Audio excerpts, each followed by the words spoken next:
আসসালামু আলাইকুম। আজকে আপনাদের মাঝে চলে আসলাম আবার একটি কুকিং ব্লগ নিয়ে। তো প্রতিদিনকার মতো আমি প্রথমে বসিয়ে দিলাম ভাত। আর আজকে আমি ভাতটাই গরম পানি দেইনি, কারণ আজকে ভাতের পরিমাণটা অনেক বেশি। আজকে মিস্ত্রিদের জন্য রান্না করব। তো ভাতের পাশাপাশি এখানে গরুর মাংসটাও বসিয়ে দিচ্ছি। গরুর মাংসের মধ্যে দিয়েছি আদা রসুন বাটা, জিরা, গরম মশলা বাটা, পেঁয়াজ কুচি, লবণ, হলুদের গুঁড়া, মরিচের গুঁড়া ও ধনিয়ার গুঁড়া। আরও দেবো রান্নার রেগুলার তেল, কিছুটা সরিষার তেল। এখন সবগুলো উপকরণ খুব ভালোভাবে হাতের সাহায্যে মেখে নেব।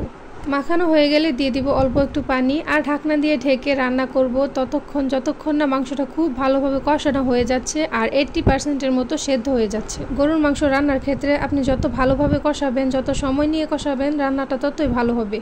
তো এখানে মাংসটা কষাতে কষাতে যখন দেখবেন মাংসটা একটু কালারটা চেঞ্জ হয়ে যাচ্ছে আর মাংসের মধ্যে তেলটা একটু উপরে ভেসে উঠছে কষানোর শেষে, তখনই বুঝতে হবে যে মাংসটা খুব ভালোভাবে কষানো হয়ে গেছে। এখন এখানে দিয়ে দিব কয়েকটা আলু, কারণ বাচ্চারাও যেহেতু খাবে আর বাচ্চাদের জন্য তো প্রত্যেকটা তরকারিতে আলু দিতে হয়। আলুগুলো দেওয়ার পর আবার কিছুক্ষণ ঢাকনা দিয়ে ঢেকে রান্না করব, যাতে আলুর ভেতরে মশলাগুলো ঢোকে। অপর চুলায় ভাতটা হয়ে গেছে, এখন ভাতের মারটা ফেলে দেব। তো এই চুলায় আমার মাংসটাও খুব ভালোভাবে কষানো হয়ে গেছে। এখন দিয়ে দিব কয়েকটা আস্ত রসুন। এখন আবার সবগুলো উপকরণ খুব ভালোভাবে নেড়েচেড়ে মিশিয়ে দিয়ে দিব ফুটন্ত গরম পানি। তো আমি আজকে তরকারিটা একটু মাখো মাখো টাইপের রান্না করব, তাই এখানে পানির পরিমাণটা একটু কম দিয়েছি। ঝোলের পানিটা দেওয়া হলে এটাকে ঢাকনা দিয়ে ঢেকে রান্না করব আধা ঘন্টা বা 20 মিনিটের মতো, যতক্ষণ না পানিটা আরও একটু টেনে আসছে। তো মাংসের কড়াইটা অপর চুলায় সরিয়ে নেব আর এই চুলায় বসিয়ে দিব আরও একটি রেসিপি। তো এখানে প্রথমে দিয়েছি তেলের মধ্যে দিয়েছি পেঁয়াজ কুচি, কাঁচামরিচ। এখন এগুলোকে খুব ভালোভাবে নেড়েচেড়ে ভেজে নেব আর দিয়ে দিব গুঁড়া মশলা, লবণ, হলুদের গুঁড়া, মরিচের গুঁড়া ও ধনিয়ার গুঁড়া। আর দিয়ে দিব কিছুটা গরম পানি আর মশলাটাকে খুব ভালোভাবে কিছুক্ষণ কষিয়ে নেব। বাঙালিদের রান্না মানেই মশলা দিয়ে ভালোভাবে কষিয়ে টষিয়ে রান্না করা, আর বাঙালিদের রান্না মানেই মশলাদার রান্না বান্না, তাই না?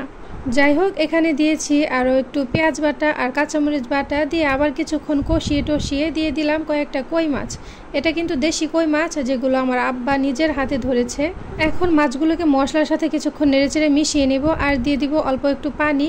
আর সময় স্বল্পতার কারণে আমি আজকে মাছগুলো ভেজে রান্না করতে পারিনি, তবে এইভাবেও অনেক ভালো হয়েছিল খেতে। অপর চুলায় আমার গরুর মাংসটাও রান্না হয়ে গেছে। এখন দিয়ে দেবো কিছুটা গরম মশলার গুঁড়া। তো এখানে মাংসের তরকারিটা প্রায় হয়ে এসেছে আর এখান থেকে আমি কয়েক টুকরো মাংস উঠিয়ে নেব, কারণ রান্নার সময় কড়াই থেকে মাংস উঠিয়ে খাওয়ার একটি বদ অভ্যাস আমার আছে।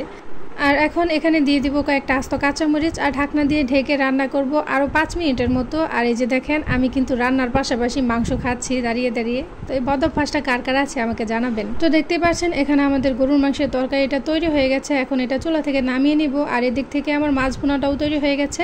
এখন মাছ ভুনাটাকে অপর চুলায় বসিয়ে দিব আর এই চুলায় রান্না করে নেব নোনা ইলিশ দিয়ে চাল কুমড়ার একটি তরকারি। রান্নার সময় এই চুলা থেকে কড়াইগুলো অপর চুলায় নেওয়ার কারণ হলো, এই চুলায় আমি রেসিপিগুলো আপনাদের সাথে খুব ভালোভাবে তুলে ধরতে পারি আর রেসিপিগুলো খুব ভালোভাবে বোঝানো যায়। তো কড়াই একটু তেল দিয়ে তার মধ্যে নোনা ইলিশের মাথা ও লেজা দিয়ে দিলাম পেঁয়াজ কুচি, রসুন কুচি ও কাঁচামরিচ। গুঁড়া মশলায় দিয়েছি লবণ, হলুদের গুঁড়া, মরিচের গুঁড়া ও ধনিয়ার গুঁড়া, পেঁয়াজ বাটা ও কাঁচামরিচ বাটা। এখন সবগুলো উপকরণ একসাথে খুব ভালোভাবে কষিয়ে দিয়ে দিব চাল কুমড়া।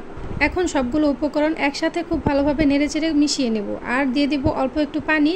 আর পানিটা দেওয়ার পর ঢাকনা দিয়ে ঢেকে রান্না করব প্রায় 10 মিনিটের মতো, যেন কুমড়াটা একটু নরম হয়ে আসে। এখানে কুমড়াটা যখন খুব ভালোভাবে সেদ্ধ হয়ে যাবে আর পানিটা অনেকটা কমে আসবে, তখন আমাদের তরকারিটা তৈরি হয়ে যাবে। তো আজকের ভিডিওটা এই পর্যন্তই।